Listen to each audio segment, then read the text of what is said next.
আসসালামু আলাইকুম সবাইকে স্বাগতম জানাচ্ছি পড়ালেখার আজকের এই ইকোনমিক্স সেকেন্ড পেপারের একদম শেষ মুহূর্তের last hour preparation MCQ suggestion ক্লাসটাতে। সো সবাই যারা আমার সাথে যুক্ত হচ্ছ, আমরা বেশিক্ষণ সময় তোমাদের নিব না, যেহেতু তোমাদের কালকেই পরীক্ষা। সো আমি তোমাদেরকে মূলত এখানে একটা তোমাদের পিডিএফ সাজেশন দিব, এমসিকিউ সাজেশন। সো কয়েকটা এমসিকিউ তোমাদেরকে আমি সলভ করে দিব, ম্যাথমেটিক্যালগুলো যেগুলোতে তোমরা প্রবলেম ফেস করতে পারো সেগুলো আমি সলভ করে দেওয়ার চেষ্টা করব, এবং তোমাদেরকে এই পিডিএফটা আমি দিয়ে দিব, ঠিক আছে? সো এই পিডিএফটা পাওয়ার জন্য এবং হচ্ছে আমাদের ক্লাসটা একটু মানে এক ঘন্টা নিব না, আর একটু কম সময়ের মধ্যে আমি শেষ করে দিব। 1 ঘন্টা হয়তো সময় নিব না, ঠিক আছে? সো একটু আমাকে সময় দিবা, জাস্ট 40 মিনিট 45 মিনিট সময় দাও, ঠিক আছে? আমি তোমাদেরকে চতুর্থ অধ্যায় সপ্তম অধ্যায় ক্লাস মানে এমসিকিউগুলো একটু দেখাই দিব, যেগুলো একটু তোমাদের কঠিন মনে হইতে পারে বা যেগুলো তোমরা একটু কনফিউজড হয়ে যাবা, বা এগুলো আশা করি তোমরা এমনিতে পারবে, যেহেতু থিওরিটিক্যাল সাবজেক্ট আমাদের ইকোনমিক্সের সেকেন্ড পেপারটা। সো আমরা একটু ক্লাসটা একটু শেয়ার করে দিব, ঠিক আছে? এবং আমিও তোমাদের সাথে ক্লাসটা একটু শেয়ার করে দিচ্ছি, যাতে সবাই যারা বন্ধুবান্ধব আছে তোমাদের তারা যুক্ত হতে পারে, ঠিক আছে? আমরা একটু সবাই শেয়ার করে দিব এবং বন্ধুবান্ধব যারা আছে তাদেরকে একটু মেনশন করে দিব, যাতে সবাই যুক্ত হতে পারে, ঠিক আছে? লিমন আছে, কেমন আছেন ভাই? আলহামদুলিল্লাহ ভালো আছি। আমি বেশিক্ষণ সময় তোমাদের নিব না, জাস্ট তোমাদের 40 থেকে 45 মিনিট সময় নিব। আমি 40 থেকে 45 মিনিটের মধ্যে তোমাদেরকে আমি জাস্ট এমসিকিউটা বুঝাই দিব, কেমনে করবা না করবা, কীভাবে পড়বা সেটা বলে দিব, তারপর আমি ক্লাসটা শেষ করে দিব। জাস্ট 40 মিনিট, আরও কম সময় হইতে পারে, এমন হতে পারে আমি 30 মিনিটের মধ্যে ক্লাস শেষ করে দিচ্ছি। আমাকে এইটুকু সময় একটু দাও, ঠিক আছে? এইটুকু সময় তোমাদের কাছে নিব, জাস্ট 30-35 মিনিট সময় নিব। সবাই একটু দ্রুত জয়েন করবা এবং হচ্ছে সবাই একটু ক্লাসটা শেয়ার করে দিবা, ঠিক আছে? ক্লাসটা জয়েন করার সাথে সাথে ক্লাসটা শেয়ার করে দিবা, যাতে আমাদের সময় নষ্ট না হয়, কারোরই যেন সময় নষ্ট না হয়, ঠিক আছে? আমরা 271 জন অলরেডি যুক্ত হয়ে গেছি, ঠিক আছে? পল্লব রয়েছে, আদাব ভাইয়া, তারপর হচ্ছে তানজিলা রয়েছে, সালাম দিয়েছে। মনি আছে, সালাম দিয়েছে, ওয়ালাইকুম সালাম। মাহদিবা খান আছে, সালাম দিয়েছে। আমাদের সাথে রয়েছে তামান্না আছে, এতক্ষণ পর ক্লাস শুরু হলো আমার মা গো। আচ্ছা, তারপর হচ্ছে সাকিবুল হাসান সালাম দিয়েছে, ওকে। তারপর হচ্ছে নাজমুল হাসান আছে, সালাম দিয়েছে, ওয়ালাইকুম সালাম। জুই আছে, সালাম দিয়েছে। নিঝর আছে আমাদের সাথে। স্যার এগুলো কি ইজি নিউজ বইয়ের এমসিকিউ? হ্যাঁ হ্যাঁ হ্যাঁ, ইজি নিউজ বইয়ের এমসিকিউ। যারা ইজি নিউজ বই যাদের আছে তারা এটা ইজিলি পেয়ে যাবা, হ্যাঁ।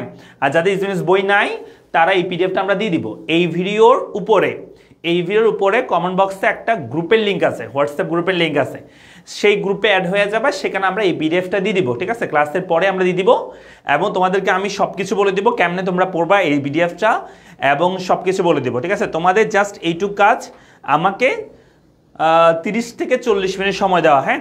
আমি তোমাদেরকে এখানে এমসিকিউ পড়াই, সময় নষ্ট করবো না। একটা করে এমসিকিউ তোমাদেরকে জিজ্ঞেস করবো, তুমি আনসার করবা, ঠিক আছে? তারপর তোমাকে আমি 1 ঘন্টা মিলে 30টা এমসিকিউ, 40টা এমসিকিউ, 50টা এমসিকিউ পারবো, কোনো দরকার নেই। এই এমসিকিউগুলো তুমি নিজে পড়তে পারবা, ঠিক আছে? তোমাকে আমি যেখানে দেখা দিব সেটা হচ্ছে কয়েকটা তোমাদেরকে এমসিকিউ দেখা দিব যেগুলো তোমরা হয়তো কনফিউজড হয়ে যাও, বা ম্যাথমেটিক্যালগুলো তোমরা একটু ভুল করতে পারো। যেমন ইকোনমিক্স ফার্স্ট পেপারের ক্ষেত্রে অনেক কিছু পড়ানো আছে এমসিকিউ, কিন্তু সেকেন্ড পেপারের ক্ষেত্রে সবগুলো থিওরিটিক্যাল, এগুলো তুমি নিজেই করতে পারবা, নিজে পড়তে পারবা, ঠিক আছে? সো একটু সবাই শেয়ার করে দিব ক্লাসটা। আমরা প্রায় 452 জন অলরেডি আমাদের এই ক্লাসে যুক্ত হয়ে গিয়েছি, ঠিক আছে? সো মোমো আছে, ভাইয়া আমি এমসিকিউগুলো পড়ে গেলে হবে? শোনো, এই এমসিকিউগুলো মিনিমাম পড়বা, মিনিমাম মানে বুঝছো তো? মনে করো তোমার আরও সময় আছে, এইগুলো এমসিকিউগুলো পড়ার পর তোমার হাতে আরও সময় আছে, তাহলে তুমি আরও এক্সট্রা পড়ো, সমস্যা নেই। তবে মিনিমাম এইটুকু পড়তে হবে। কি বুঝতে বলো? মিনিমাম এইটুকু পড়তে হবে। তোমার যদি আরও সময় থাকে তুমি চাইলে আরও এক্সট্রা পড়তে পারো। সাকিব বলছে আনোয়ার স্যারের ক্লাস করতেছি, ও আমার মাগো, কি জ্বালায় পড়ছি তোমাদেরকে, মানে কি যে শোনাইলাম তোমাদেরকে, হ্যাঁ। তোমরা সব কথায় মাগো লাগাই দিচ্ছ, কি করব বলো? আমরা 500 জন অলরেডি যুক্ত হয়ে গেছি, ঠিক আছে? তোমরা একটু ক্লাসটা একটু শেয়ার করে দিবা যারা যুক্ত হচ্ছে। আমি জাস্ট আর অলরেডি 4টা 8 হয়ে গেছে, আমি আর 2টা মিনিট সময় নিব, শুধু 2 মিনিট না, 1 মিনিট সময় নিব শুধু। তোমরা একযোগে সবাই একটু শেয়ার করে দিবা। 520 জন শিক্ষার্থী আমাদের সাথে যুক্ত হয়ে গিয়েছে, ঠিক আছে? তোমরা একটু হচ্ছে ক্লাসটা একটু শেয়ার করে দিবা, ঠিক আছে? বন্ধু বান্ধব যারা আছে তাদেরকে একটু মেনশন করে দিবা। এখন না, এখানে বসো তো, বসো। তাহলে কি বলতেছি যে আমরা একটু সবাই ক্লাসটা একটু শেয়ার করে দেবো। জাস্ট এখন দেখো আমাদের সাথে প্রায় 540+ শিক্ষার্থী আছে, কিন্তু ক্লাসটা শেয়ার করছো মাত্র 16 জন, ঠিক আছে? মাত্র 16 জন শেয়ার করেছো, ওকে। সো একটু শেয়ার করে দিও সবাই। নাকি এটাও গানের মতো করে বলতে হবে? ঠিক আছে, ক্লাসটা একটু শেয়ার করে দিও আমার মা গো। ঠিক আছে, তো সবাই একটু শেয়ার করে দাও, সবাই একটু শেয়ার করে দাও। ওকে, সবাই একটু শেয়ার করে দাও। হ্যাঁ, সবাই একটু শেয়ার করে দাও, সবাই একটু বন্ধু বান্ধব যারা আছে তাদেরকে মেনশন করে দাও। আমরা এখনই শুরু করবো, জাস্ট 1 মিনিট সময় নিব, জাস্ট আমি 1 মিনিট সময় নিব।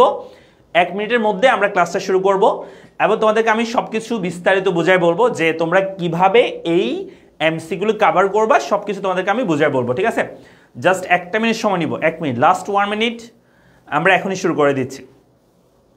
1 মিনিট, লাস্ট 1 মিনিট।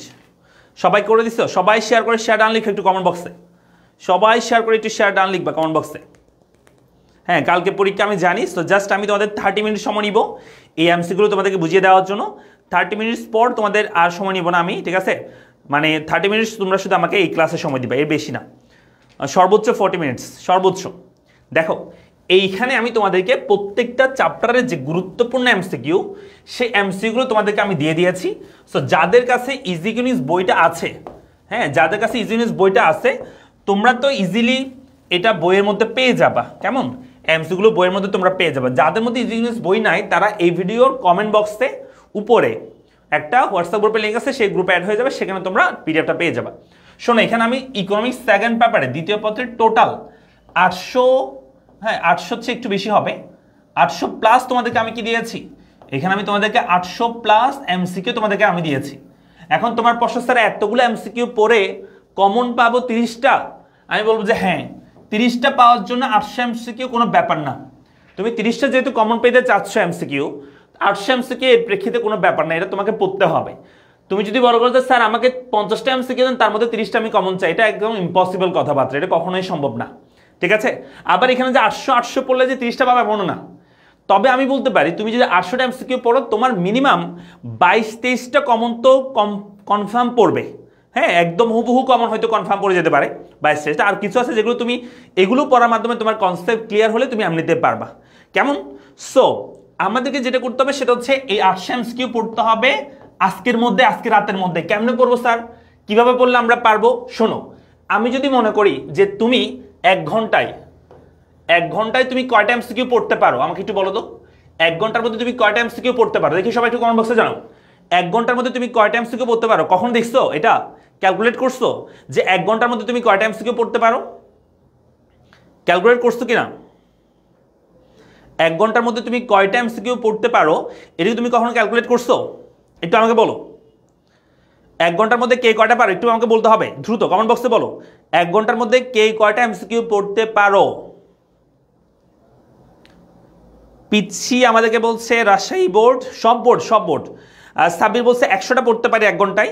তারপর সজি বলছে এবার আমার মা বলা যায় 800 এমসিকিউ আমার। আচ্ছা, তার বলছে বলো 1 ঘন্টার মধ্যে কয়টা এমসিকিউ পড়তে পারে? আকাশ সেন বলছে 400 থেকে 500টা পড়তে পারে 1 ঘন্টায়, মাশাআল্লাহ। নীল প্রজাপতি বলছে 1 ঘন্টায় 100 প্লাস। মেহেদি বলছে 1 ঘন্টায় 100 প্লাস পড়া যাবে।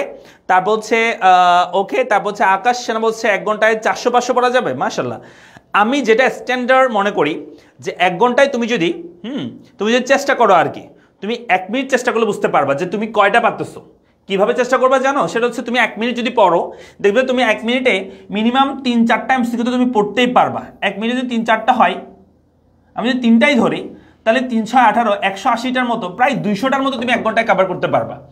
আমি যদি বলি 1 ঘন্টায় তুমি 200 টার্গেট নিয়ে পড়ো, তুমি পারবে অবশ্যই।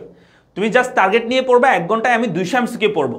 তাহলে 1 ঘন্টায় তুমি যদি 200 করে এমসিকিউ পড়ো, তোমার হাতে কত ঘন্টা আছে খেয়াল করবা। আমার হচ্ছে 800 এমসিকিউ পড়তে হবে, তাই তো, এই পিডিএফ এর মধ্যে। তাহলে কেমনে পড়বা তুমি? 200 করে যদি টার্গেট করি আমরা, তাহলে আমাদের 800 এমসিকিউ যদি কভার করতে চাই, তাহলে আমরা 800কে যদি কি করি, আমরা যদি 800কে আমরা যদি 200 দিয়ে ভাগ করি, তাহলে আমাদের কত ঘন্টা লাগবে দেখো। 800কে 200 দিয়ে ভাগ করলে আমাদের 4 ঘন্টা প্লাস। আমি মনে করি এটা 4 ঘন্টা প্লাস আমাদের সময় লাগবে এই এমসিকিউগুলো পড়ার জন্য। ঠিক আছে, সো এই 4 ঘন্টা প্লাস সময় তোমার হাতে আছে। আমি যদি 9টা থেকে তোমার পড়া শুরু করি, হ্যাঁ, 10টা 11টা 12টা 1টার মধ্যে তুমি কিন্তু সবগুলো পড়ে ফেলতে পারবা। যারা 1টার মধ্যে মানে মিনিমামটা 1টা পর্যন্ত পড়বা নাকি।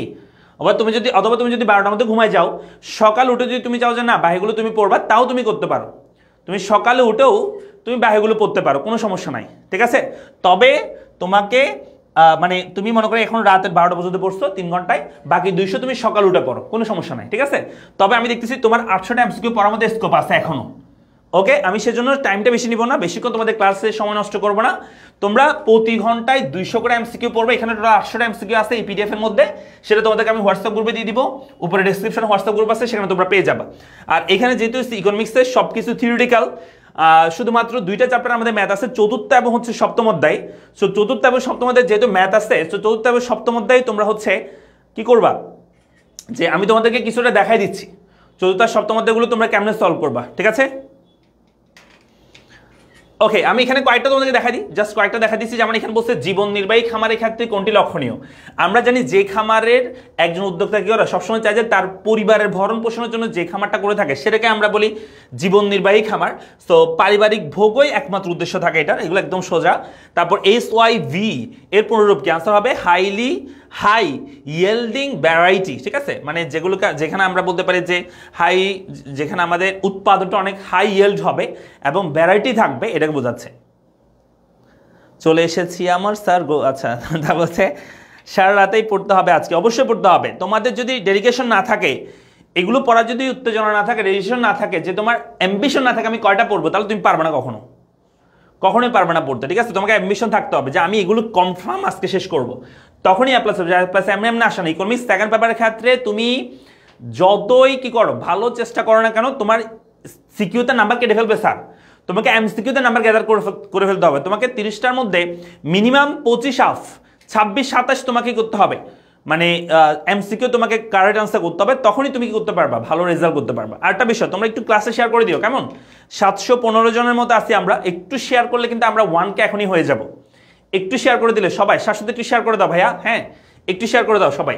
700টা শেয়ার হইলেই, 700 জনের শেয়ার করলে কিন্তু এখন এখানে 1000 জনের স্টুডেন্ট আসবে।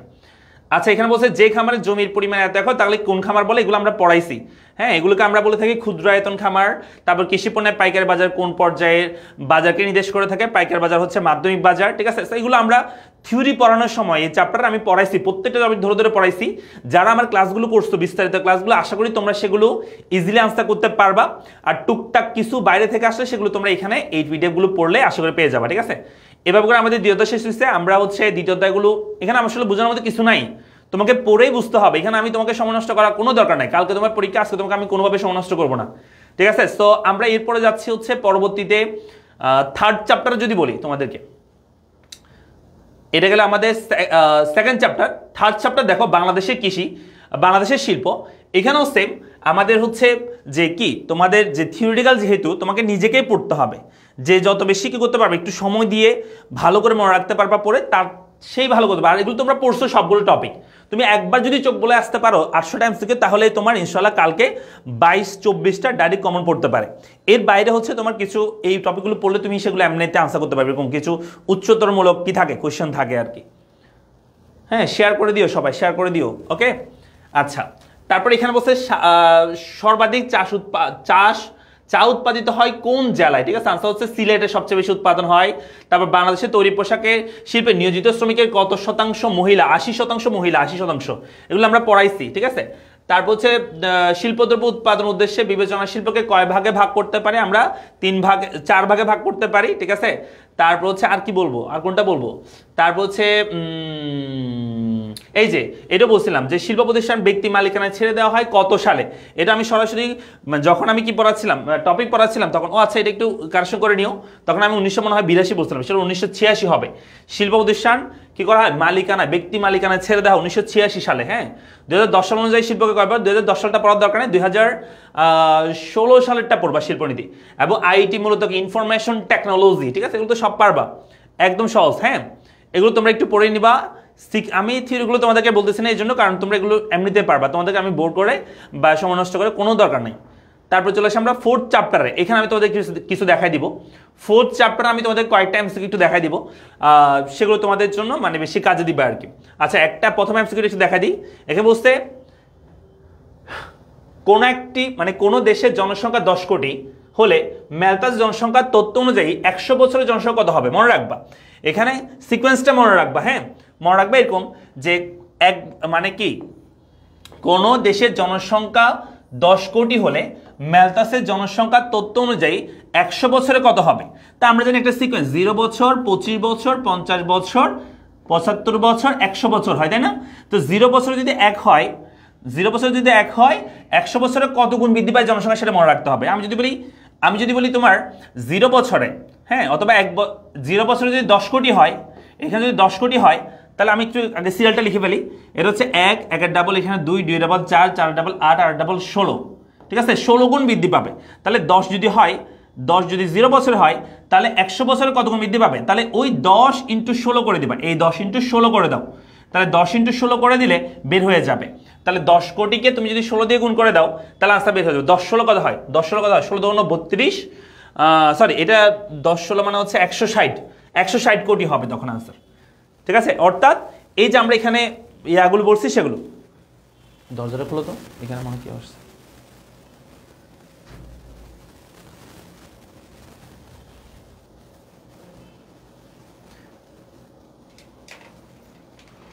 আমরা কি বুঝছি?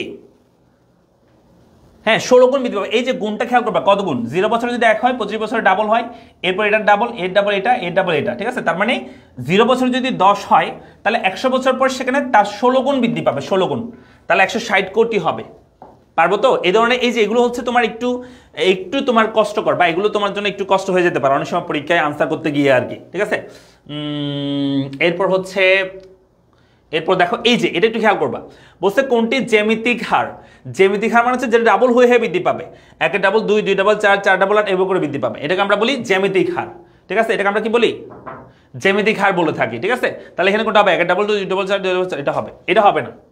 এখন আমরা বন্ধ করি না, আইপিএস নিয়ে আসছে না, বন্ধ করিও না এখন, আমরা রাখতে বলো।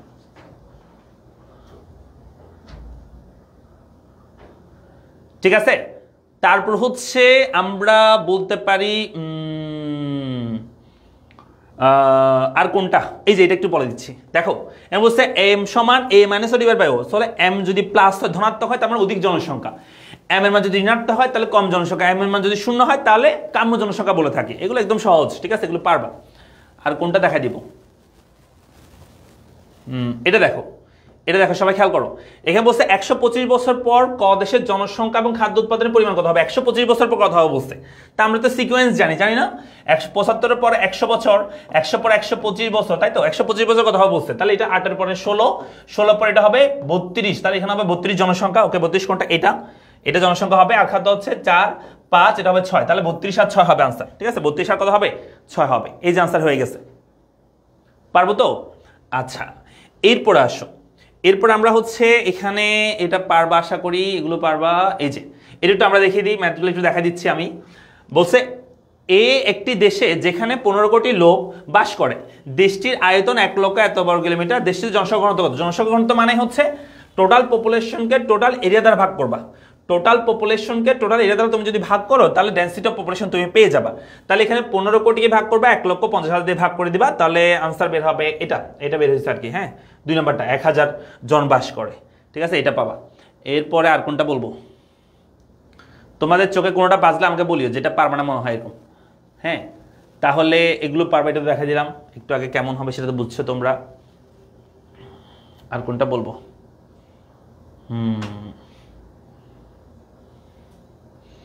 এটা একটু দেখা দিই, চলো। এখানে মতো বলছে উদ্দীপকের লম্বককে কি নির্দেশ করে। এই যে লম্বকে মাথা পিছু আয় থাকবে, এখানে মাথা পিছু কি থাকে আমি একটু লিখে দিই, এটা হবে মাথা পিছু আয় হবে এখানে। হ্যাঁ, আর এই পাশে হবে হচ্ছে জনসংখ্যা, এখানে কি হবে? জনসংখ্যা হবে। তাহলে মাথা পিছু আয় হবে এখানে, আর জনসংখ্যা হবে কি এইদিকে, ঠিক আছে, এইটা হবে। তাহলে এটা আনসার হবে মাথা পিছু আয় হবে। তারপরে সূত্রগুলো তো পারবা তোমরা, আশা করি সূত্রগুলো তো পারবা, যেহেতু এটা একবার দেখলে মুখস্থ হয়ে যাওয়ার মতো সূত্র, ঠিক আছে এগুলো। তারপর হচ্ছে আর কি, জেডপিজি মানে হচ্ছে জিরো পপুলেশন গ্রোথ। জেডপিজি মানে কি? জিরো পপুলেশন গ্রোথ আমরা বলবো। আচ্ছা, এই ধরনের ম্যাথ অনেক সময় আসে মিলিয়ন দিয়ে। মিলিয়ন আমি তোমাকে বলি, এখানে বলছে যে বর্তমানে বাংলাদেশের জনসংখ্যা 160 মিলিয়ন, প্রতি বর্গ কিলোমিটারে কতজন লোক, মানে জনসংখ্যার ঘনত্ব কত। যদি মিলিয়নে থাকে, যত মিলিয়ন থাকবে তার সাথে 10 লক্ষ গুণ করে দিবা, তাহলে অ্যাকচুয়াল তোমার জনসংখ্যা পেয়ে যাবা।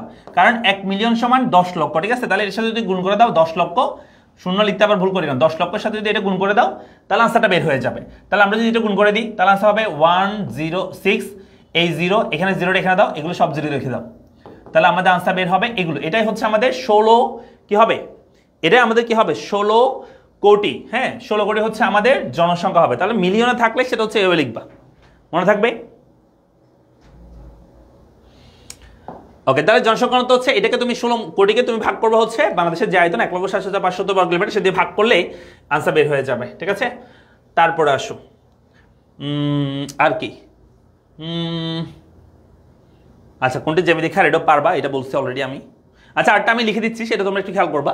সেটা হচ্ছে যদি বলা যায় কোনটি মুদ্রাস্ফীতির উদাহরণ, মুদ্রাস্ফীতির উদাহরণ হচ্ছে 1 নম্বর প্রশ্ন বলছে এরকম 1%, হ্যাঁ 5%, 3%, এটা কি মুদ্রাস্ফীতির উদাহরণ কিনা, হ্যাঁ এটা 1 নম্বর অপশন। 2 নম্বর অপশন হচ্ছে 5%, হ্যাঁ তারপর হচ্ছে 10%, তারপর হচ্ছে 1%, এটা মুদ্রাস্ফীতির উদাহরণ কিনা। 3 নম্বর অপশন হচ্ছে 1%, হ্যাঁ 3%, 5%, ঠিক আছে।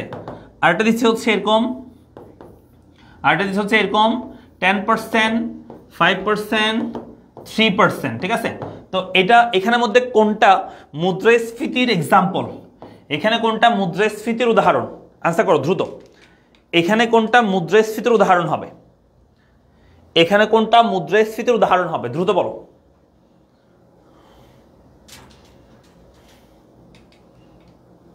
হোয়াটসঅ্যাপ গ্রুপে অ্যাড হতে পারতেছো না? হোয়াটসঅ্যাপ গ্রুপে ফুল হয়ে গেছে মুশাদ? হোয়াটসঅ্যাপ গ্রুপে ফুল হয়ে গেছে? হোয়াটসঅ্যাপ গ্রুপে ফুল হয়ে গেছে? 4 যদি ফুল হয়ে যায় আরটা খুলো, এখানে একটু অ্যাড করে দাও, ওই এখানে লিঙ্কটা চেঞ্জ করে দাও, কেমন ক্যাপশনে অ্যাড হতে পারবা, হোয়াটসঅ্যাপ অ্যাড হতে পারবা, সমস্যা নাই। তোমরা আবার একটু চেষ্টা করো। আনসার কোনটা হবে? আনসার হচ্ছে মনে রাখবা মুদ্রাস্ফীতি হচ্ছে যেটা ক্রমাগত দামস্তর বৃদ্ধি হইতে হবে, এর ফলে অর্থের মূল্য হ্রাস পাইতে হবে, হ্যাঁ সো ক্রমাগত বৃদ্ধি হইতে হবে। 1-এর পর 5 হয়েছে, 3 হয়েছে, এটা মুদ্রাস্ফীতি এক্সাম্পল না, বাড়তে পারবে কিন্তু কমতে পারবে না, হ্যাঁ এক্সাম মুদ্রাস্ফীতি তাকেই বলে। তারপর এটা 5-এর পরে 10, 1 হয়েছে, এটাও মুদ্রাস্ফীতি না। তারপর হচ্ছে 1-এর পরে 3, 5, এটা হচ্ছে মুদ্রাস্ফীতি, মানে বাড়তে থাকতে হবে, কেমন ইনফ্লেশন রেটটা বাড়তে থাকতে হবে, তখনই সেটাকে আমরা মুদ্রাস্ফীতি বলবো। 10, 5 এটা কমছে, এটা হবে না, ঠিক আছে।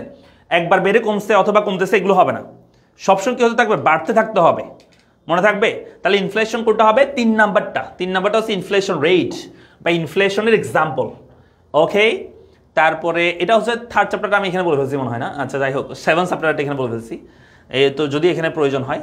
তারপর হচ্ছে আর কোনটা বলবো, এগুলো তো সব পারবা, মোটামুটি সব পারবা আশা করি, এখানে তেমন কোনো কঠিন আর বিষয় নাই, ঠিক আছে। বহু নির্বাচনে দেখা যাবে 2-একটা, কি বলো? এটা দেখা দিচ্ছে, এটা দেখা দিচ্ছে, দেখো এটা একটু খেয়াল করো সবাই। এখানে বলছে এখানে প্রথমে চিত্র অনুযায়ী কোন বিন্দুতে মাথাপিছু আয় সর্বাধিক, তাহলে এন বিন্দুতে আমাদের মাথাপিছু কি সর্বাধিক, এই যে এন বিন্দু মাথাপিছু আয় সর্বাধিক, বলছে চিত্র অনুযায়ী কোনটা এন বিন্দুর পর মাথাপিছু আয় কমতে থাকে, হ্যাঁ এন বিন্দুর পর মাথাপিছু আয় কমতেছে, ঠিক আছে। 2 নম্বর জনসংখ্যা এম বিন্দুতে এম বিন্দুর বামে হলে নিম্ন জনসংখ্যার দেশ, মানে এম বিন্দুর বামে হলে, বাম মানে কোনটা, এই যে এটা এই পাশে, হ্যাঁ তাহলে নিম্ন জনসংখ্যা, হ্যাঁ নিম্ন জনসংখ্যা, ঠিক আছে। বলছে জনসংখ্যা এম বিন্দুর ডানে হলে কাম্য জনসংখ্যার দেশ, না এম বিন্দু যদি ডানে হয় সেটা অধিক জনসংখ্যার হবে, তাহলে আনসার হবে 1 ও 2, 3 নাম্বারটা রাইট আনসার না, ঠিক আছে। আর এবার চলে আসি এটাতে, এখানে একটা এক্সাম্পল দিছে, এখানে প্রশ্নটা কি বলছে একটু দেখি আমরা। প্রশ্ন হচ্ছে উদ্দীপক অনুসারে কাম্য জনসংখ্যার নির্দেশক বিন্দু কোনটি।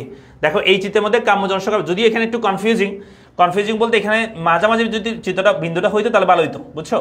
এখানে এটা প্রায় সেম বোঝাচ্ছে, এই জায়গায় সর্বোচ্চ বোঝাচ্ছে, বুঝছো। তো এটা একটু টাফ, এই ধরনের যদি পরীক্ষা দেয় আর কি, এটা একটু ভুল বলা যেতে পারে কোয়েশ্চেনটা, ঠিক আছে। আমাদের একটা বিন্দু স্পেসিফিক বলতো তখন আমার জন্য সুবিধা হইতো, বোঝা গেছে। যে এখানে মনে হয় যে কোনো P2 দিছে মনে হয়, নাকি P3 দিছে আনসার, এখানে এখানে দিছে গ, মানে সি বিন্দু দিছে, তাহলে সি বিন্দু বলতে এখানে সি বিন্দু এটাকে বোঝাইছে, বুঝছো। এখানে তাহলে একটু উচ্চর হওয়া দরকার ছিল। যাই হোক এগুলো প্রশ্নে একটু টাইপিং ভুল হয়ে যায় আর কি, কিছু কিছু জিনিস একটু টাইপিংয়ে ভুল হয়ে যায় অনেক সময় দেখা যায় আর কি এগুলো। আচ্ছা এটা একটু দেখো তো সবাই, এই বেশি সময় নিব না, আর বেশিক্ষণ সময় নিব না, একটু সময় দাও আমাকে। আমি শুধু ম্যাথগুলো দেখা দিচ্ছি, কয়েকটা ম্যাথ দেখা দিচ্ছি, কারণ এগুলো তো তোমরা প্রবলেম ফেস করতে পারো সেজন্য। এখানে বলছে আমাদেরকে যে এক্স দেশে এত সালে এত লক্ষ জীব দেশে জন্মগ্রহণ করছে এবং এত লক্ষ লোক মৃত্যুবরণ করেছে, ওই দেশের মধ্যে সময় মোট জনসংখ্যা ছিল 10 কোটি। তাহলে বলছে 2018 সালে এক্স দেশে স্থূল জন্মহার কত। জন্মসংখ্যাকে, এই যে এত লক্ষ জীব দেশে জন্মগ্রহণ করছে, এই জন্মসংখ্যাকে পপুলেশন দ্বারা ভাগ করে দিবা, তাহলে আনসার বের হয়ে যাবে। 12 লক্ষকে তুমি যদি 10 কোটি দিয়ে ভাগ করে দাও, তাহলে 12 লক্ষকে 10 কোটি দিয়ে ভাগ করলে 12, এটা মনে হয়, ঠিক আছে। তা বলছে দেশটিতে ওই সময়ে মৃত্যুবরণকারীর সংখ্যা যদি হ্রাস পায় তবে স্থূল মৃত্যুহার যদি হ্রাস পায় তাহলে স্থূল মৃত্যুহার কি হবে? স্থূল মৃত্যুহার হ্রাস পাবে। যদি জনসংখ্যা হ্রাস পায় তাহলে স্থূল মৃত্যুহার কি পাবে? হ্রাস পাবে। মৃত্যুর হার কমলে স্থূল মৃত্যুহার কি পাবে? হ্রাস পাবে। এটা তো একদম সিম্পল, ঠিক আছে। এবার আর কি বলবো, এগুলো পারবো আশা করি। তারপর হচ্ছে এই যে এটা একটু দেখো, একটা এক্সাম্পল দিছে, মানে এখানটা সূচি দিছে উপরে, জনসংখ্যার বৃদ্ধি জ্যামিতিক হারে বৃদ্ধি পায়, খাদ্য উৎপাদন গাণিতিক হারে বৃদ্ধি পায়। তো কি হয় যে ফলাফল ভারসাম্যহীনতা দেখা দেয়, ঠিক আছে। তো এটা কি এখানে কি নির্দেশ করতেছে? জনসংখ্যা জ্যামিতিক হারে বৃদ্ধি, খাদ্য উৎপাদন গাণিতিক হারে বৃদ্ধি মানে কি? এটা মেলতাছে যে তথ্য আমাদের, হ্যাঁ, জনসংখ্যা তথ্য সেটা নির্দেশ করতে উদ্দীপক উল্লেখিত সবটি জনসংখ্যার কোন তথ্যকে প্রাসঙ্গিক দ্বারা হচ্ছে মেলতা জনসংখ্যা তথ্যকে। বস্তু উদ্দীপকের জনসংখ্যা তথ্য অনুসারে কোন প্রকার হস্তক্ষেপ না করা হলে কত বছরের পরে জনসংখ্যা বেড়ে দ্বিগুণ হবে? 25 বছর পর পর জনসংখ্যা দ্বিগুণ হয়। এগুলো সহজ, কেমনে তোমরা প্লাস মিস করে চলে আসে আমি বুঝি না। এগুলো একদম সহজ, জাস্ট যারা একটু পড়াশোনা করছে তারা ইজিলি ফাটা ফেলবে কালকে। তারপর চলে আসি, দেশের জনসংখ্যা 15 কোটি এবং আয়তন 15,000 বর্গ কিলোমিটার। বলছে দেশের জনসংখ্যা 15 কোটি, আয়তন 15,000 বর্গ কিলোমিটার। সম্প্রতি দেশের সরকার মেয়েদের বিবাহ বয়স 18 বছর থেকে 20 বছর উন্নীত করে আইন পাশ করেছে। বলছে উদ্দীপক অনুযায়ী দেশের জনসংখ্যার ঘনত্ব কত? জনসংখ্যাকে পপুলেশন দ্বারা কি করবা, পপুলেশনকে আয়তন দ্বারা কি করবা, ভাগ করবা, তাহলে আনসার বের হয়ে যাবে। বুঝছো? আরেকটা বিষয়, তোমরা একটু কনফিডেন্ট থাকবা পরীক্ষার হলে। মনে রাখবা কালকে পরীক্ষাটা তোমাদের বেস্ট পরীক্ষা হতে যাচ্ছে। হ্যাঁ, কালকে তোমাদের পরীক্ষাটা বেস্ট পরীক্ষা হবে। এই জন্য বলতেছি, কারণ যারা আমার ক্লাস করছো কষ্ট করে করে আমি জানি, আমি যতটুকু পরিশ্রম করছি তোমরা আমার দ্বিগুণ পরিশ্রম করছো। স্যার কেন বলতেছেন? কারণ হচ্ছে আমি তোমাদেরকে এখানে হয়তো 2 ঘন্টা, 1 ঘন্টা, 3 ঘন্টা, 4 ঘন্টা ক্লাস নিছি, কিন্তু তোমরা সেটা বাসায় আরো 4 ঘন্টা, 5 ঘন্টা তোমরা পড়াশোনা করছো, ঠিক আছে। সো আমার চেয়ে তোমরা পরিশ্রম বেশি করছো, তোমাদের উপর আমার কি আছে, ভরসা আছে। সো তোমাদেরকে আমি আশ্বস্ত করতে চাই, যারা আমার ক্লাসগুলো করছো, আগে যে ডিটেলস ক্লাসগুলো আমি করাইছি গত 3-4 দিন ধরে, তো সেই ক্লাসগুলো যারা করছো তোমরা কালকে ইনশাল্লাহ অনেক বেশি ভালো রেজাল্ট, মানে অনেক বেশি ভালো করতে পারবা ক্লাস, মানে পরীক্ষাটা আর কি। সো সেটার জন্য নিজের উপর ভরসা রাখবা এবং পরীক্ষা হলে কোনোভাবে নার্ভাস হওয়া যাবে না, ঠিক আছে। এই কথাগুলো মনে রাখবা। তারপর হচ্ছে ওই যে ওইটা মনে রাখবা যে তোমার পরীক্ষার কোশ্চেন যেমনই হোক সবসময় বলতে থাকবা all is well, all is well. ওই যে তোমরা 3 ইডিয়টস দেখছো না movie, all is well, all is well, ঠিক আছে। ওইটা বলতে থাকবা সবসময়, দেখবে যে তোমার পরীক্ষা এমনিতে ভালো হবে। তোমার পরীক্ষা কঠিন হোক, তোমার যতই চূড়ান্ত পর্যায়ে যাক তোমার খারাপের, তখন তুমি বলতে থাকবা অল ইজ ওয়েল, ঠিক আছে। দেখবে যে ইজিলি তোমার পরীক্ষা ভালো হবে। আস্তে আস্তে তোমার মাথা ঠান্ডা রাখবা, তাহলে হবে। এবার বলছে জনসংখ্যা এত কোটি এবং দেশে এত কোটি বিভিন্ন লোক বিভিন্ন দেশ থেকে স্থায়ীভাবে গমন করে এবং এত কোটি লোক দেশে আগমন করে। উদ্দীপকের নিট অভিবাসন হার কত? আমরা জানি নিট অভিবাসন হার বের করার সূত্র কি তোমরা জানো না? Net of net migration rate সূত্র হচ্ছে in migration minus out migration divided by total population into 1000, নাকি? তো আমরা এখানে করবো সেটা। তাহলে ইন মাইগ্রেশন আমি একটু এই পাশে লিখি। তাহলে ইন মাইগ্রেশন করতেছে কত, মানে বাইরের দেশ থেকে আমাদের দেশে আসতেছে। হ্যাঁ, এখানে বলছে যে 2 কোটি লোক দেশে আগমন করে আর বাইরের দেশে চলে যায়, গমন করে। এখানে সংখ্যাটা মনে হয় পড়ে, ও আচ্ছা পড়ছে 1 কোটি। তাহলে চলে যায় কত, বাইরের দেশ থেকে বাংলাদেশে আসে কত, 2 কোটি। তাহলে এখানে 2 কোটি হবে। ইন মাইগ্রেশন 2 কোটি, আমরা 2 কোটি লিখতেছি। শূন্য লিখতে যেন ভুল না হয়। হ্যাঁ, একটু একক দশক শতক করে গুণে দেখবা, একক দশক শতক হাজার অযুত লক্ষ নিযুত কোটি, ঠিক আছে। শূন্য লিখতে যেন ভুল না হয়, দরকার হলে বাসা কয়েকবার প্র্যাকটিস করবা কোটি লেখার, ঠিক আছে। তারপর হচ্ছে মাইনাস ইন মাইগ্রেশন হয়ে আছে আমাদের স্থানান্তরিত হয়ে আগমন করেছে হচ্ছে 1 কোটি। তাহলে এখানে 1 কোটি লিখলাম আমরা, 1 কোটি লোক বিভিন্ন দেশে স্থায়ীভাবে গমন করেছে 1 কোটি। তাহলে সেটা গমন করেছে সেটা এখানে লিখলাম আমরা, ওকে। এবং টোটাল পপুলেশন হচ্ছে 16 কোটি। 16 কোটি দিয়ে আমরা ভাগ করব এবং লাস্ট হবে 1000 দিয়ে আমরা গুণ করব। তাহলে আনসার কত হয় একটু বলো তো আমাকে, এটা আনসার কত হবে একটু বলো সবাই, এটা আনসার কত হবে?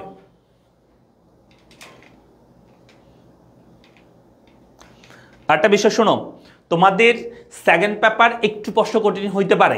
ইকোনমিক্স পরীক্ষা বলতেছি, সেকেন্ড পেপার পরীক্ষা একটু কঠিন হইতে পারে। হ্যাঁ, আর ফার্স্ট পেপার পরীক্ষাটা তোমার সেটা মানে সেটা তুমি রিকভার করতে পারবা। ফার্স্ট পেপার পরীক্ষা খুবই সহজ হবে। সেকেন্ড পেপার পরীক্ষাটা একটু কঠিন হইতে পারে, সেটা নিয়ে মন খারাপ করা বা সেটা নিয়ে তুমি পরীক্ষা হলে টেনশন করার দরকার নেই। টেনশন যত বেশি করবা পরীক্ষা আরো বেশি খারাপ হয়ে যাবে, বুঝছো? সেকেন্ড পেপারে অনেক সময় কিছু এমসিকিউ একটু তোমার কাছে কঠিন মনে হইতে পারে, থিওরিতে একটু নাম্বার পাওয়ার একটু পসিবিলিটি কম হইতে পারে, এটা নিয়ে টেনশন করার দরকার নেই, ঠিক আছে। পিডিএফ পেয়ে যাবা, এই ভিডিওর উপর কমেন্ট বক্সে একটা গ্রুপের লিঙ্ক আছে, সেই গ্রুপে অ্যাড হয়ে গেলে তুমি পিডিএফ পেয়ে যাবা। একজন আমাকে আশা বলে ফেলছে 1187.5, এটাই ঠিক আছে? 1187.5 কেমন হয়? 62.5 62.25 বলতেছে একজন, 1000 দিয়ে গুণ, 1000 দিয়ে, এখানে 1000 দিয়ে গুণ হবে, 1000 দিয়ে গুণ হবে, হ্যাঁ শেষে কিন্তু 1000 দিয়ে গুণ হবে, মনে রাখিও এখানে কিন্তু 1000 দিয়ে গুণ, এক লাইনে করবা না, ঠিক আছে, ভেঙে ভেঙে করো।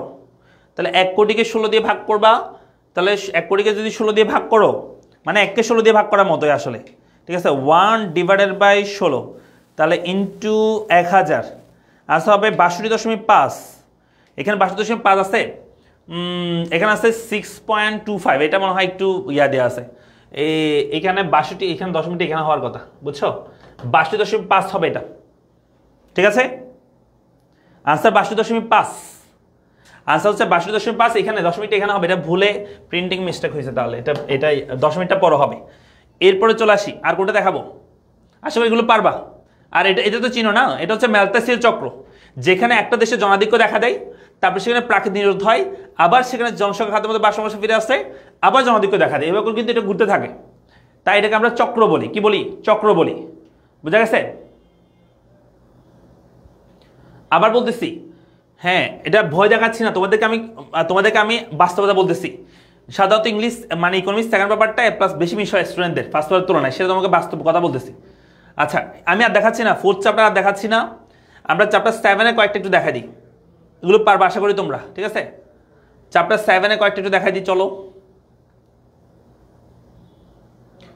ওকে, এই যে চ্যাপ্টার 7 চলে এসেছে, আমরা চ্যাপ্টার 7 মুদ্রাস্ফীতি। দেখো এখানে মুদ্রাস্ফীতির প্রথমে এখানে একটা এক্সাম্পল দিচ্ছে, আমরা এটা একটু পড়ি। বলছে একটি দেশের দাম স্তর ছিল 2020 সালে 50 টাকা, 21 সালে 53 টাকা, ওই দেশের মুদ্রাস্ফীতির হার কত? মনে রাখবা মুদ্রাস্ফীতির হার বের করার সূত্র কি? সূত্র হচ্ছে PN - P0 / P0 × 100। এটাকে আরো অনেকভাবে লেখা যায়, আর কিভাবে লেখা যায় সেটা একটু লিখে দিই। এখানে লেখা যাবে PT - PT - 1 / PT - 1, এভাবে লেখা যাবে, × 100 এভাবে লেখা যাবে, ঠিক আছে। আরো লেখা যাবে, আরো কিভাবে লেখা যাবে, P1 - P0 / P0 × 100 এভাবে লেখা যাবে। আরো কিভাবে লেখা যাবে, সেটা হচ্ছে P2 - P1 / P1 × 100 এভাবে লেখা যাবে।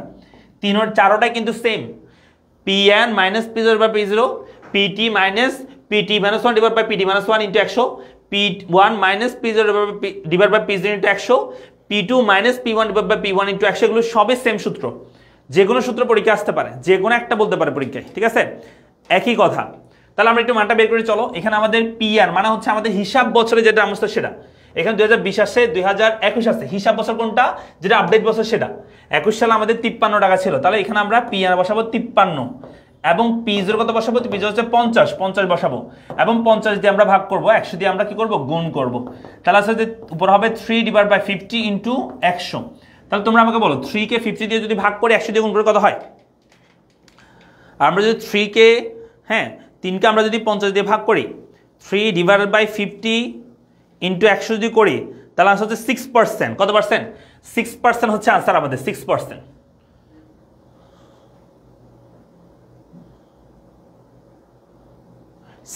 হবে আনসার।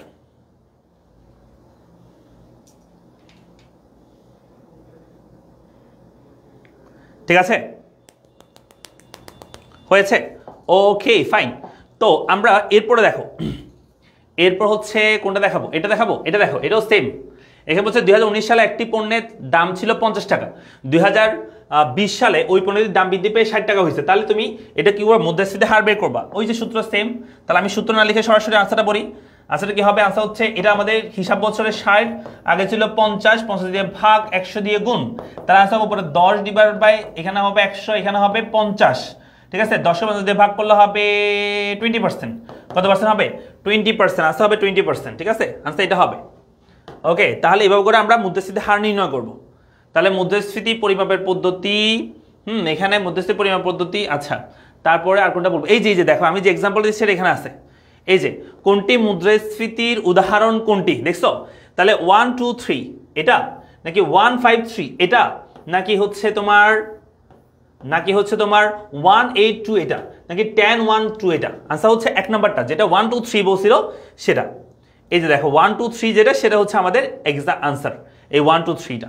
এটা হচ্ছে মুদ্রাস্ফীতির আমাদের কি তারপর দেখো এখানে 8টা বলছে 2014 সালে দাম ছিল এত, 2015 সালে হচ্ছে 12 টাকা, 10 থেকে 12 হয়েছে।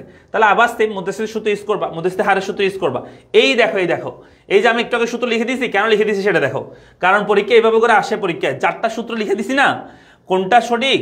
এখানে দেখো মুদ্রাস্ফীতি নির্ণয়ের সূত্র কোনটি বলছে, এখানে বলছে P01 minus P02 divide by P01, এটা P02 minus P01 divide by P01, এটা P01 P02 divide by P01, এটা সরি P02, এটা P02 minus P01 divide by P02, এটা আনসার হচ্ছে। এখানে খেয়াল করবা, আমি তোমাদের একটু রিল্যাক্স ওয়ে বলি, খেয়াল করবা এখানে যে সংখ্যাটা থাকবে তার চেয়ে এটা ছোট হইতে হবে, 100 কে ছোট হইতে হবে, এবং সেটাই এখানে থাকবে। এমন তাহলে এখানে কোনটা, এখানে যেমন 2 আছে, এখানে 1 আছে, এটাও সেম, এখানে যেটা থাকবে সেটা এখানে থাকবে, ঠিক আছে। তাহলে এটা আমাদের রাইট, 2 নাম্বারটা এটা কিন্তু রাইট না, এখানে 1 আছে, 2 আছে, তাহলে এটা ক্রস। তারপরে এখানে 1 আছে, 2, এটাও ক্রস। এখানে 2 আছে, এখানে এটা ঠিক আছে সিকোয়েন্সটা, কিন্তু এখানে কি হয়ে গেছে, এটা এখানে দিছে, হবে যে এটা এখানে, ঠিক আছে। তাহলে আনসার হবে 2 নাম্বারটা। আবার এখানে দেখো Pn minus P0 divide by P0 into 100, এটা ঠিক আছে, রাইট আনসার এটা, ঠিক আছে। আর এখানে হচ্ছে Pn minus P0 divide by এখানে P0 হওয়ার কথা, এটা হবে না। তাহলে এখানে P0 Pn P0, তাহলে এটা P0 হবে না, এখানে Pn হওয়ার কথা, এখানে P0 বাই Pn, এটা তো হবেই না, ঠিক আছে। তাহলে গেল।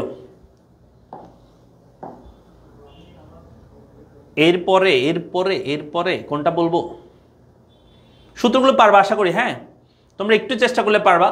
তো এই সূত্রটির সাহায্যে কি নির্ণয় করা হয়, অর্থের মূল্য, ভিএম মানে অর্থের মূল্য দেওয়া আছে, সিপিআই 15 কি দি কনজিউমার বা কনজিউমার প্রাইস ইন্ডেক্স বলা হয়, ঠিক আছে। এবং এখানে আরো কিছু দিছে, 2020-21 অর্থবছর এবং 22 অর্থবছরে ভোক্তার মূল্য সূচক দিয়েছে এত এবং এত, এমত অবস্থায় 2023 অর্থবছরের মুদ্রাস্ফীতির হার কত বের করতে বলছে, 14 নম্বর, ঠিক আছে। তুমি এটা থেকে এটা কত পার্সেন্ট বৃদ্ধি পাইছে সেটা খেয়াল করবা, ঠিক আছে। কত পার্সেন্ট বৃদ্ধি পাইছে সেটা কি করবা, এর থেকে এটা কত পার্সেন্ট বৃদ্ধি পাইছে, ওই যে একটু আগে Pn মাইনাস P0 ভাবে P0 যেটা করছি সেভাবে করবা, ঠিক আছে। সরি এটার মধ্যে সেটা করতে হবে না, এটার মধ্যে সূচক সংখ্যা দেওয়া আছে, ভোক্তার দাম শুধু দেওয়া আছে না, তো ভোক্তার দাম শুধু দেওয়া আছে, এটা যদি বের করে দিলে তো হয়ে যাবে মনে হয়। দেখো তো একটু, তাহলে আমরা 181 দশমিক, এটা মাইনাস 170.19, ঠিক আছে। তাহলে 11 দশমিক, হ্যাঁ না ইয়া করতে হবে, ইয়া করতে হবে, কেমন করবো দেখো, Pn মাইনাস P0 ইন্টু 100 এভাবে করতে হবে, ঠিক আছে। তাহলে এখানে আমরা করি, আমাদের এটা হচ্ছে হিসাব বছর, এটা হচ্ছে 12-13, এটা 11-12 হচ্ছে 181.3, এটা মাইনাস, এটা বিয়োগ করবো 170.19, এটা বিয়োগ করবো, এবং 170.19 এটা দিয়ে আমরা ভাগ করবো, 100 দিয়ে গুণ করবো, ঠিক আছে। তাহলে আমরা বিয়োগ করছি, ওকে বিয়োগ করলাম, বিয়োগ করে সেটাকে আমরা ভাগ করবো কত দিয়ে, ভাগ করবো আমরা এটা দিয়ে 170, এই যে 170.19, ঠিক আছে, এটা দিয়ে আমরা ভাগ করব, তারপর আমরা 100 দিয়ে গুণ করব। তাহলে 6.78 আছে, 6.78, তার মানে এটা হবে আনসার 6.78, দ্যাট মিন এটা আমাদের রাইট আনসার। ওকে, বুঝতে পারছি, 6.78 হবে, 6.78 হবে। এবার আমাদের মুদ্রাস্ফীতি নিয়ন্ত্রণের উপায়, আচ্ছা এগুলো লাগবে না, তোমরা একটু পড়তে পারবা এগুলো আশা করি। এরপরে হচ্ছে আর কোনটা দেখাবো, বলো দ্রুত বলবা। এই যে এটা একটু দেখা দিই, দেখো এই ম্যাটটা একটু খেয়াল করবা সবাই। এখানে বলছে যে মুদ্রাস্ফীতির হার নির্ণয় করতে হবে, দেখো ঘুরে ফিরে সেম জিনিস, সেম কোয়েশ্চেন, মুদ্রাস্ফীতির হার বের করতে হবে। দেখো মনে করো চাহিদা অবস্থায় AD1 অবস্থায় ছিল আমাদের দাম স্তর 10, AD2 তে যখন গেছে, চাহিদা যখন বৃদ্ধি পাইছে, দাম স্তর হচ্ছে 15, তাহলে আমাদের সূত্র হচ্ছে Pn minus P0 divide by P0 into 100, ঠিক আছে, এটা হচ্ছে আমাদের সূত্র। তাহলে আমরা এখানে Pn মানে হচ্ছে আমাদের পরিবর্তিত যে মান সেটা হচ্ছে 15, এবং প্রাথমিক মান হচ্ছে কত 10, তাহলে 10 দিয়ে ভাগ করবো, 100 দিয়ে গুণ করে দেবে, তাহলে আনসার বের হয়ে যাবে। তাহলে আনসার উপর হবে 5 ডিভাইডেড বাই 10 ইন্টু 100, তাহলে আনসার কত হয়, আনসার হচ্ছে 50%। 50% হচ্ছে আমাদের ইনফ্লেশন রেট। তাহলে এখানে কোনটা হবে আনসার, এইখানে 20% কেন হচ্ছে, এটা 50% হবে, এইটা ঠিক করো, এটা 50% হবে, আনসার হবে 50%, ঠিক আছে। এটা কোয়েশ্চেন ঠিক করো, এটা হবে আনসার 50%, 5কে এটা দিয়ে ভাগ করলে তো 50% হয়, ঠিক আছে, তো 50% হবে, 50%। ওকে,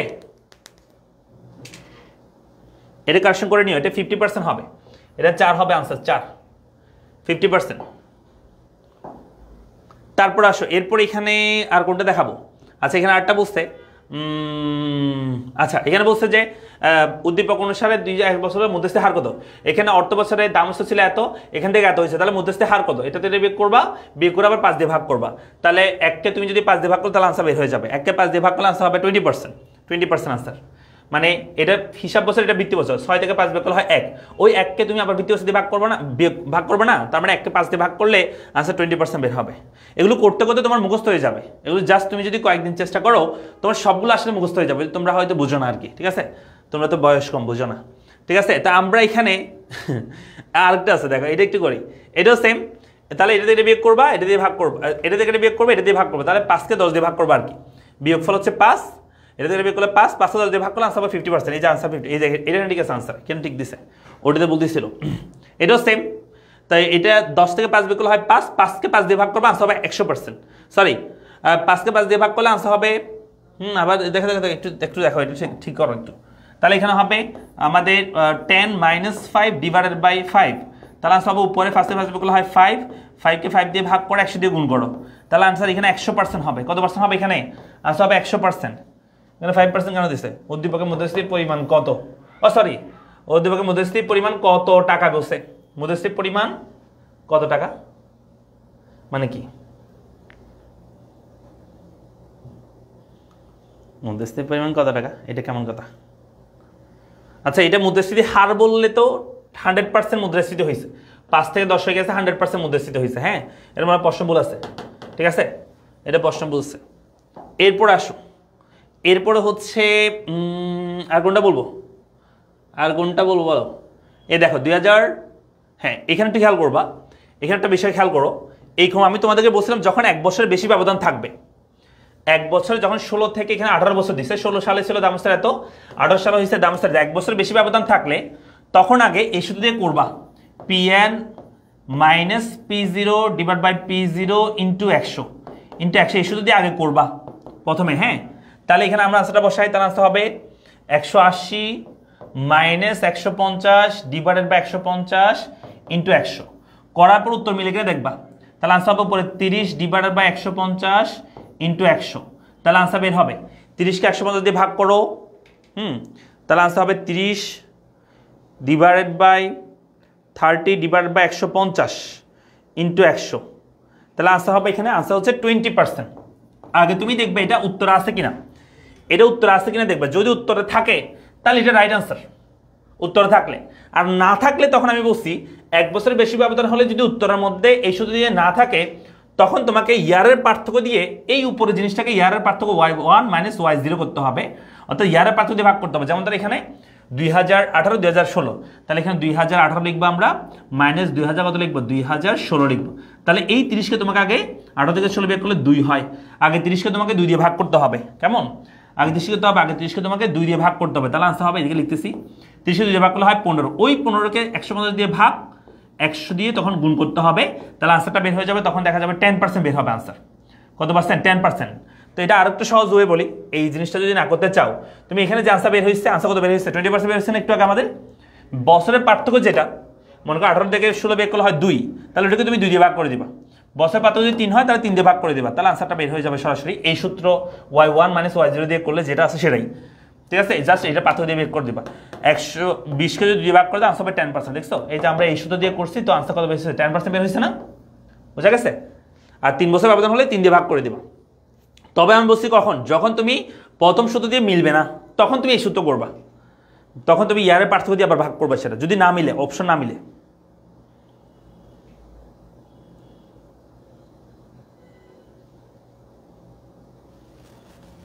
ওকে, তাহলে এরপরে আর কি বলতে পারি, তারপরে হচ্ছে আর কি দেখা দিব, পারবো আর দেখা যাবে। আচ্ছা, বলছে যোগানস্থিতি থেকে চাহিদা বাড়লে P1 P2 কি নির্দেশ করে, এই যে P1 P2 B, এটা হচ্ছে মুদ্রাস্ফীতির পরিমাণ নির্দেশ করে, মুদ্রাস্ফীতির পরিমাণ, এটা হচ্ছে মুদ্রাস্ফীতির পরিমাণ, P1 P2 B, এই অঞ্চলকে আমরা মুদ্রাস্ফীতির পরিমাণ বলে থাকি, ঠিক আছে। তারপর এই আর কি, তারপর আছে অধ্যায় 8, এখানে মূলত কোনটা আমাদের রপ্তানি পণ্য, কোনটা আমদানি পণ্য, ঠিক আছে, যেমন কোনটি প্রাথমিক পণ্য হিসেবে আমরা আমদানি করে থাকি, ভোজ্য তেল না, এটা হচ্ছে শিল্পজাত পণ্য হিসেবে আমরা আমদানি করে থাকি ভোজ্য তেল। তারপর হচ্ছে সুতা, তারপর হচ্ছে কি বলে থাকি পেট্রোলিয়ামজাত দ্রব্য না, তুলা, এটা আমরা আমদানি করে থাকি প্রাথমিক দ্রব্য হিসাবে, ঠিক আছে। এভাবে করে আমাদের একটু মনে রাখতে হবে। আর কি বলবো, আশা করি পারবা তোমরা, ঠিক আছে। এখানে একটু সবাই একটু চোখ বলে যাবা, পরীক্ষার হল অবশ্যই এগুলো দেখে যাবা। আমি আবার বলতেছি এগুলো পরীক্ষা আসবে। ইপিজেড মানে এক্সপোর্ট প্রসেসিং জোন, এটা মনে রাখবা। ইপিজেড মানে কি, বাংলাদেশের রপ্তানি প্রক্রিয়াকরণ অঞ্চল হচ্ছে যেগুলোকে আমরা বলে থাকি ইপিজেড। ইপিজেড মানে এক্সপোর্ট প্রসেসিং জোন বলা হয় যেগুলোকে, ঠিক আছে। তো যেখানে আমাদের এক্সপোর্ট করার জন্য যেগুলো মানে আমরা বিভিন্ন এলাকাকে ভাগ করে রাখা হয় আর কি এক্সপোর্ট করার জন্য, ওই এলাকাতে শুধু এক্সপোর্টের কাজগুলো করা হয়, পণ্য উৎপাদন করা হয় আর কি। এগুলো একটু পড়বা। তারপর লাস্ট চ্যাপ্টার হচ্ছে আমাদের কি, সরকারি অর্থব্যবস্থা। এখানের মধ্যে তোমার সরকার আয়ের খাতগুলো কি, ব্যয়ের খাতগুলো কি, প্রত্যক্ষ কর কি, পরোক্ষ কি, ফি কি, কর কি, সেগুলো একটু ভালো করে দেখবা। এই দুটোর মধ্যে পার্থক্যগুলো একটু ভালো করে দেখবা, তাহলে তোমরা আশা করি মানে ভালো করে মনে রাখতে পারবা আর কি, মনে থাকবে। আর দেখাচ্ছি না তোমাদেরকে আমি, তোমাদের এটা সময় তোমাদেরকে দিতে হবে, এটা তোমাদেরই কষ্ট করতে হবে। হ্যাঁ, আমি তোমাকে এখানে পড়াই, তোমাকে সময় নষ্ট করে কোনো লাভ নেই। কয়েকটা কথা বলে একটু শোনো ক্লাস শেষ করার আগে। সেটা হচ্ছে কালকে, হ্যাঁ কালকে তোমাদের জন্য আমি কয়েকটা কথা বলি, একটু শোনো। সেটা হচ্ছে কালকে তোমরা অলওয়েজ চেষ্টা করবা, আগে এমসিকিউ দেখাবা, তো এমসিকিউর মধ্যে তুমি চেষ্টা করবা প্রথমেই প্রশ্ন যেমনই আসুক, কঠিন আসুক বা সহজ আসুক, এমসিকিউতে তুমি 15 মিনিটে যেন তোমার সব এমসিকিউ পড়া হয়। মানে 15 মিনিটে যেন তোমার 30টা এমসিকিউ তুমি পড়ে ফেলতে পারো, এবং যেগুলো পারবা সেগুলো ভরাট করে ফেলবা, একদম শিওর যেগুলো। এরপরে যেগুলো মনে করো, তুমি আমার কথা শোনো, মনে করো তুমি মনে করতেছো 30টা এমসিকিউ, তো এই 30টা এমসিকিউর মধ্যে 30টা এমসিকিউর মধ্যে তুমি 15 মিনিটে তুমি মনে করো তুমি হচ্ছে 30টা এমসিকিউ পড়বা, পড়ে মনে করো তুমি এখানে 20টা এমসিকিউ তোমার হয়ে গেছে, আর 10টা তুমি পারতেছো না, মানে একদম রাইট কনফার্ম যেগুলো সেগুলো আনসার করবে এখন, বুঝছো। এরপরে তুমি 5 মিনিট, এরপরে 5 মিনিটে তুমি যেগুলো একটু, হ্যাঁ যেগুলো একটু মানে দুইটার মধ্যে কনফিউশন ছিল, সেগুলো মোটামুটি বন্ধু বান্ধব থেকে যদি হেল্প নিতে পারো কিছুটা, ঠিক আছে, সেভাবে করে তুমি কি করবা, সলভ করবা, ঠিক আছে। 5 মিনিট না, এরপরে তুমি 10 মিনিট করবে এটা, ঠিক আছে। এর মধ্যে দেখবে যে তুমি আরও 25টার মধ্যে তুমি এমসিকিউ পেয়ে গেছো, যেগুলো মোটামুটি একটু কনফিউশন ছিল আর কি। আর কতগুলো থাকবে মানে 5টা আর কি, এখানে 5টা কমপ্লিট হবে। আর কিছু থাকবে যে একদম আনকমন, এরকম প্রশ্ন আসতে পারে, ঠিক আছে, যেটা তুমি কখনো দেখোই নেই। তো এরকম প্রশ্নের ক্ষেত্রে তোমাকে অবশ্যই একদম ফুল ডিপেন্ডেবল হইতে হবে। এইগুলোর ক্ষেত্রে আমি বলবো যে 10 মিনিট তুমি এখানে দিবা। মনে করো তোমার বন্ধু বলছে যে কোন একটা এমসিকিউ আর কি, মনে করো 1 নম্বর এমসিকিউতে তুমি এগুলো একদম রাইটলি 20টা আনসার করছো, এই 5টা হচ্ছে মেইন জিনিস, এই 5টার উপর ডিপেন্ড করবে তুমি A+ পাবা কি পাবে না। যে 10 মিনিট তুমি হচ্ছে বন্ধুর সাথে ডিসকাস করে লিখবা সেটা। শোনো, এখানে যেটা করবে সেটা হচ্ছে তোমার যে মনে রাখবা,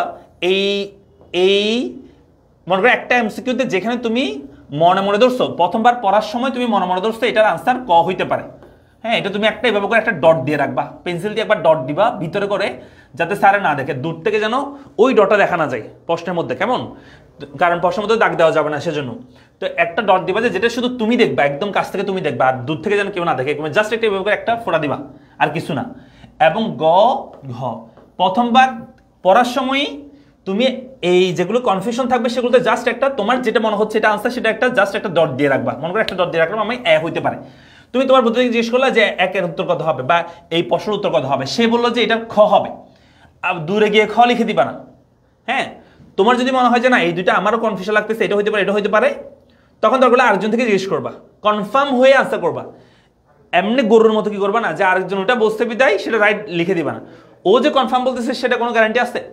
তো সেজন্য ওতে কনফার্ম হইতে পারো, অথবা ভালো করে কনফার্ম হইতে পারো, অথবা কি করতে পারো তুমি আরেকজনের সাথে মিলাতে পারো যে আসলে কি এটা রাইট কিনা, ঠিক আছে। আর যেগুলো একদম মানে তুমি পারবে না, তখন তোমাকে ফুল বন্ধুর উপর ডিপেন্ড করতে হবে, কিছু করার নাই।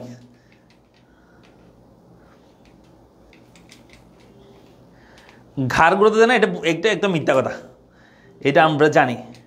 হ্যাঁ,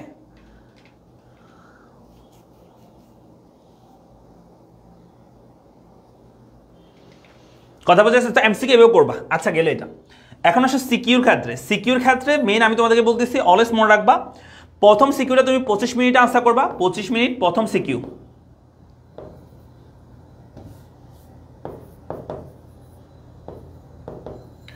প্রথম সিকিউ হচ্ছে 25 মিনিট সময় নিবা, এবং এই 25 মিনিটে তুমি একটা সিকিউ যেটা সবচেয়ে ভালো পারো সেটা আনসার করবো অবশ্যই।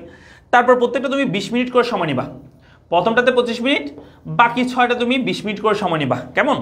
আর মনে রাখবা 7টা সিকিউ যে লিখে আসতে পারবে না কালকে, আমি তোমার মাইট দিব ধরে। 7টা সিকিউ লিখে আসতে না পারলে তুমি কখনোই প্লাস পাবে না, ঠিক আছে? আমি লিখে দিব। তো 7টা সিকিউ অবশ্যই তোমাকে লিখতে হবে, কেমন? এটা পাওয়ার জন্য তোমাকে অলওয়েজ ঘড়ির সামনে রাখতে হবে, প্রতিটা মিনিট তোমার জন্য গুরুত্বপূর্ণ। তুমি লিখবা যে তখন কি করবা, যে তুমি লিখতেছো কিন্তু চোখ ওই দিকে, ঘড়ির দিকে, 1 মিনিট যাচ্ছে তুমি সেটা প্রতি মিনিটে তুমি ঘড়ির দিকে তাকাবা, হ্যাঁ? প্রতি মিনিটে ঘড়িতে তাকাইতে হবে। 20 মিনিটে তোমাকে একটা সিকিউ লিখতে পারতে হবে। প্রথমটা 25 মিনিট নিও, সমস্যা নাই। তারপর একটু বলি, এই যে সিকিউ লিখবা, এখানে সিকিউর মধ্যে তুমি চেষ্টা করবা সবসময় বেশি পয়েন্ট লেখার জন্য, ঠিক আছে? একজন স্টুডেন্ট যেই মনে করো যে একটা গ নাম্বার প্রশ্ন লিখছে, সেই মনে করো এখানে পয়েন্ট আকারে কোনো একটা প্রশ্ন আসছে, সেখানে এখানে মনে করো এখানে একটা, দুইটা, তিনটা, 4টা পয়েন্ট সে একদম আধা পেজ, হাফ পেজ করে সে বর্ণনা করছে, 4টা পয়েন্ট শুধু। আরেকজন স্টুডেন্ট, যে স্টুডেন্ট মনে করো যে এরকম 2 পেজে লিখছে, সেম 2 পেজে লিখছে, কিন্তু যেটা করছে সেটা হচ্ছে সে এই গ নাম্বার প্রশ্নটা এখানের মধ্যে সে 1 2 3 4 5, ঠিক আছে, 4 5, তারপর হচ্ছে 6 7 8 9, ঠিক আছে, 10টা পয়েন্ট সে বর্ণনা করছে। কেমন করবো স্যার এতগুলো পয়েন্ট বেশি লিখবা, বর্ণনা হবে কম, বর্ণনা হবে 1 লাইন 2 লাইন, ঠিক আছে, কিন্তু পয়েন্ট লিখবা বেশি। তোমাকে নাম্বার স্যার বাধ্য দিতে, বেশি দিতে।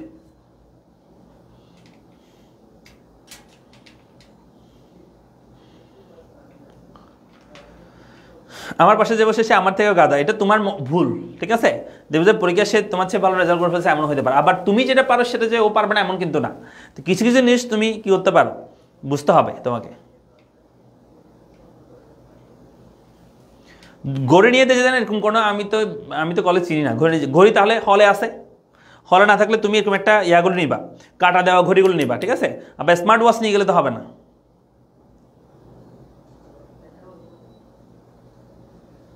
ঠিক আছে, ওকে, তাহলে আমরা শেষ করছি আজকের ক্লাস এখানেই।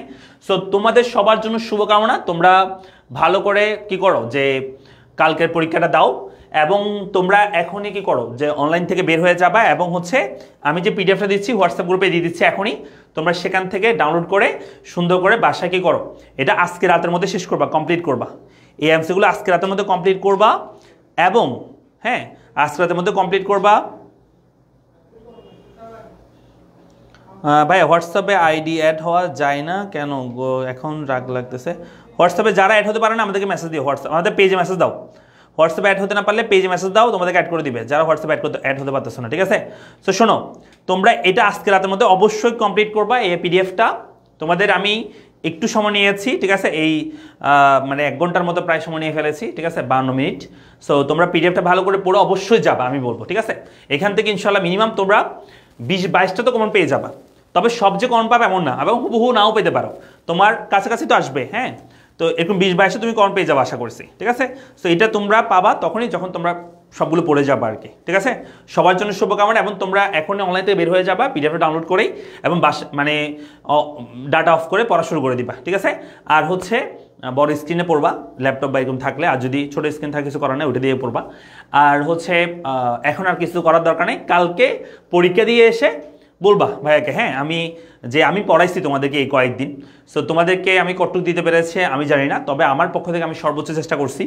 সো এখন সেটা তোমাদের কালকে পরীক্ষার পারফরমেন্সের উপর ডিপেন্ড করবে। সো কালকে পরীক্ষা দিয়ে এসে জানাবা ভাই কেমন হচ্ছে না হচ্ছে, পেজে এসে অবশ্যই একটু কী করবা, জানাবা। এবং হচ্ছে আমরা কালকে এমসিকিউ সলভ দিব তোমাদেরকে, সেগুলো তোমরা পেয়ে যাবা, পেজে আমরা সেগুলো সলভ দিয়ে দিব, হ্যাঁ? প্রত্যেকটা বোর্ডে আমি সলভ দিব।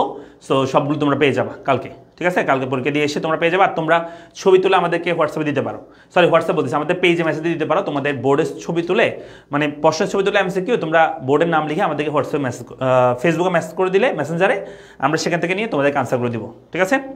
ওকে, তাহলে আজকে এটুকু পর্যন্ত। সবাই ভালো থাকো, সুস্থ থাকো, এবং তোমাদের সবার জন্য অনেক অনেক অনেক অনেক শুভকামনা। এই আর কি, কারো কিছু বলার থাকলে বলতে পারো। Last 1 minute.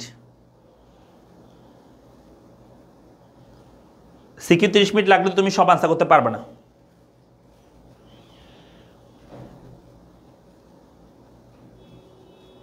সবার জন্য অনেক অনেক দোয়া থাকবে। লামিয়া চৌধুরী বলছে জি অবশ্যই। আচ্ছা, ফারহানা পায়েল আছে, ইনশাআল্লাহ দোয়া করবেন, অবশ্যই দোয়া থাকবে। ঋতু আছে, আপনার জন্য আপনাকে যেন ভালো খবর দিতে পারি, অবশ্যই আমি তো এটাই চাই। আর রিধা ওকে। মমো বলছে ভাই ইজি নিউজ বই থেকে পড়লে কি পিডিএফ পড়া লাগবে? না না পড়া লাগবে না, এই ইজি নিউজ বই থেকে পড়লে হবে, পিডিএফ পড়া লাগবে না। সেম সেম সেম সবগুলো সেম, ইজি নিউজ বই থেকে দিচ্ছি এমসিকিউ সবগুলো ইজি নিউজ বইয়ের এমসিকিউ, একদম হুবহু মিল পাবা। ইসরাত জাহান জান্নাত মো বলছে ভাই ইজি নিউজ বই থেকে পড়লে কি? না পিডিএফ পড়া লাগবে না। তারপর হচ্ছে ভাই সিকিউ কয় পেজ লেখা হবে, কয় পেজ লিখতে হবে সেটা হচ্ছে ডিপেন্ড করে প্রশ্ন সাইজের উপর। তবে থিওরির ক্ষেত্রে বেশিরভাগ মনে রাখবা যে থিওরির ক্ষেত্রে মনে রাখবা যে তোমার যে প্রথম ক খটা হচ্ছে 1 পেজে লিখবা, আর গ নাম্বার হচ্ছে 1.5 থেকে 2 পেজ, আর ঘ নাম্বার হচ্ছে 2 থেকে 2.5 পেজ এভাবে লিখবা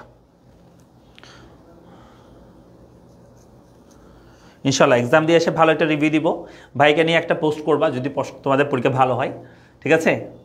এটা আবদার থাকবে। সজীব বলছে স্যার আমাদের জন্য আশীর্বাদ করবেন আগামীকাল যেন ভালো কিছু ইনশাল্লাহ।